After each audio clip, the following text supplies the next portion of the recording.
ìran ẹ̀jẹ̀ kọ́kọ́ bẹ̀rẹ̀ láti bẹ̀ yẹn. Okay. Ìran ò yí ọ̀pọ̀lọpọ̀ èèyàn. Prophecy, a lot of people did not understand. Tí ìran bá jáde sí ẹ, àkọ́kọ́ ni wípé ẹni tó rí ìran sí ẹ ló mọ ìjìnlẹ̀. Ẹnìyẹn mọ ìjìnlẹ̀. Gbogbo ọ̀rọ̀ kan là ń sọ lórí afẹ́. ẹ̀yin tèmi prophet Múyìwá Àkọ́gùn ó break silence ó sọ̀rọ̀ nípa bí gbogbo ọ̀rọ̀ náà bí ó ṣe bẹ̀rẹ̀ lẹ́ẹ̀rin òun pẹ̀lú Lizzy Anjorin bí ọ̀rọ̀ náà bí ó ṣe ṣẹlẹ̀ tí ó fi di rògbòdìyàn gbogbo rẹ̀ ni wòlíì yìí ó sọ nínú fọ́nrán tí ẹ̀ ń wò yìí ẹ̀yin èèyàn wa ọ̀pọ̀rọ̀ kágbọ̀n ẹ jẹ́ ká gbádùn èyí tó kù. Ìyẹn number 1. Number 2, ẹni tí wọ́n rí ìran sí ló ní òye ẹ̀ jù. 2 different things. There is something called mystery and person who saw the vision have the mystery, but the person who owns the vision have the understanding.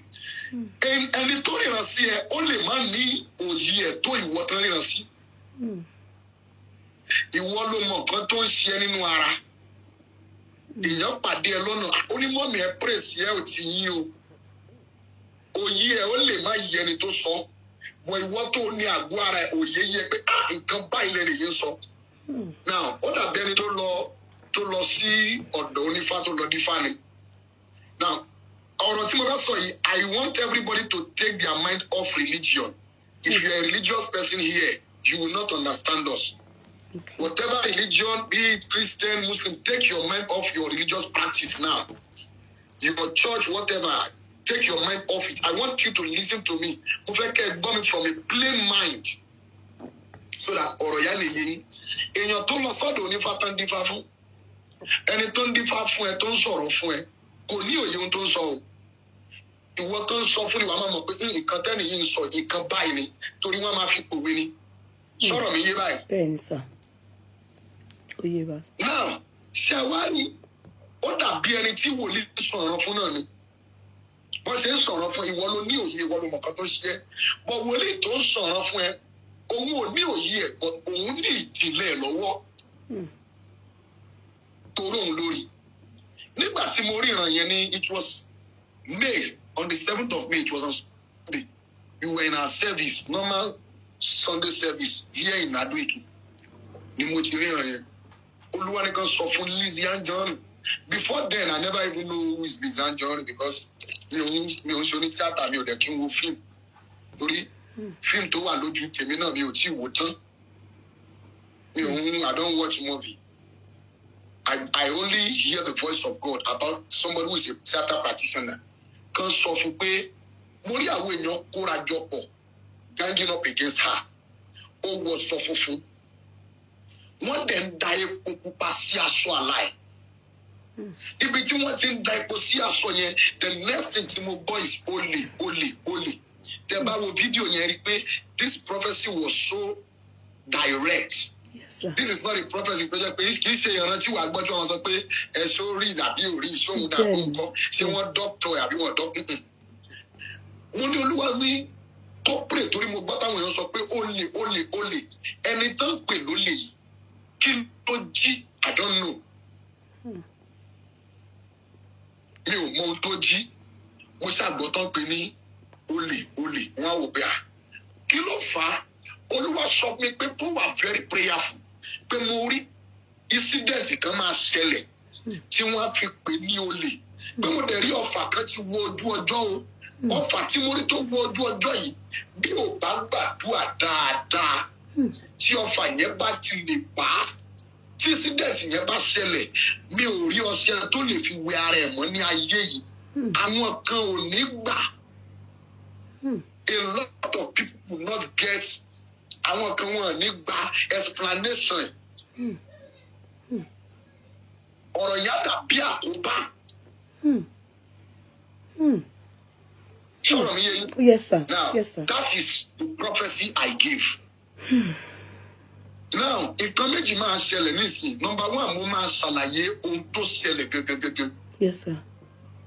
A dẹ̀ máa fún àwọn èèyàn láàyè láti béèrè questions. Mi mọ̀ bóyá kí ẹ kọ́kọ́ bẹ̀rẹ̀ questions yẹn náà kí n tó ṣàlàyé di incident tó ti ṣẹlẹ̀ láàrin yẹn. ẹ ṣàlàyé fún wa a fẹ́ mọ̀ pé ṣé Lizzy ṣó jalè ni because àwa kan sìn àgbà àwọn kan sọ pé ó jalè ni so a fẹ́ mọ̀ pẹ̀lú ìran tẹ̀rí yẹn ṣé lè sọ fún wa kí ló ṣẹlẹ̀ gangan pẹ̀lú ìran yẹn mọ́ nǹkan tí ẹ̀yin sọ kí ni nǹkan tó ṣẹlẹ̀ ṣe ti get sir.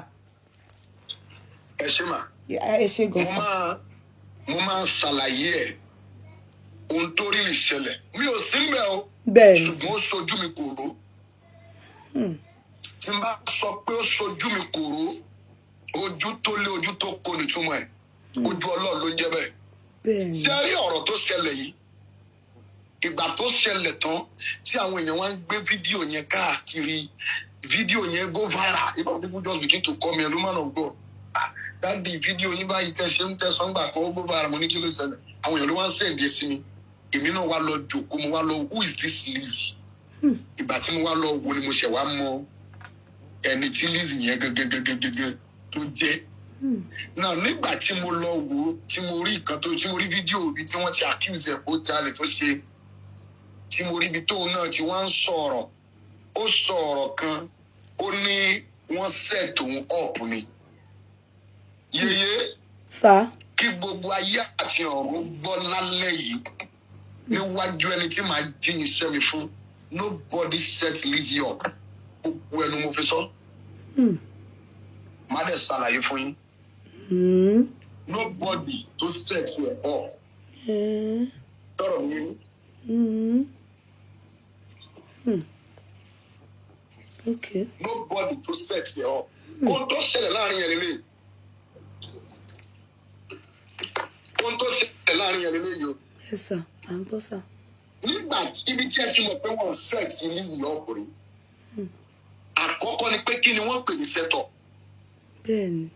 Ohun tí wọ́n pè ní set up ni pé for instance bẹ́ẹ̀ ṣe wà yí báyìí tí a bá fẹ́ set yín up àwọn kan ló máa felicitate yẹ ká plan yẹ a lè dádé pè yín pé ẹ lóyeye ẹ má bọ̀ ní garage mo fẹ́ fún yín ní owó kan bẹ̀ ẹ mọ̀ pé ẹ mọ̀ mí for instance pé ẹ mọ̀ pé àmọ́ rárí before now but let's just assume because of this discussion mo wá pè pé yeye ló lẹ́wà ẹ má bọ̀ ní garage wá bá mi mo fẹ́ fún yín ní kankan èmi ti arrange pẹ̀lú àwọn èèyàn kan bóyá a fẹ́ prank yín for instance we want to prank you maybe it's your birthday we want to prank you èmi ni mo felicitate yẹ láti invite yín over I am the one inviting you over now nígbà tí mo invite yín wá mo ti station gbogbo àwọn tí mo fẹ́ lu around mo ti arrange wọn now you getting there they caught you unaware.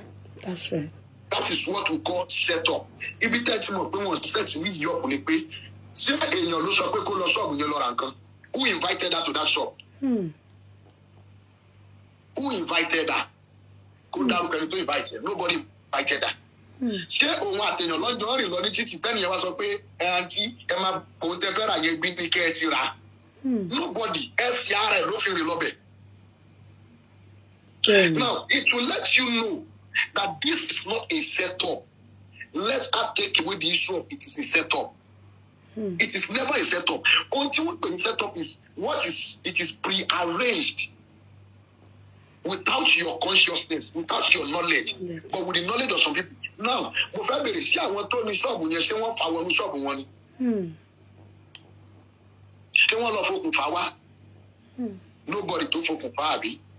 Fúnra rẹ̀ ló fẹsẹ̀ ṣe kí ni? Ló fẹsẹ̀. Number 2 ni pé that case was framed. It was not a set-up, but was framed. How do I mean by it was framed? Emma, wọ́n change ohun tó ṣẹlẹ̀ ni ohun tó ṣẹlẹ̀ máa ń ṣàlàyé fún yín dáadáa lálẹ́. Yes sir.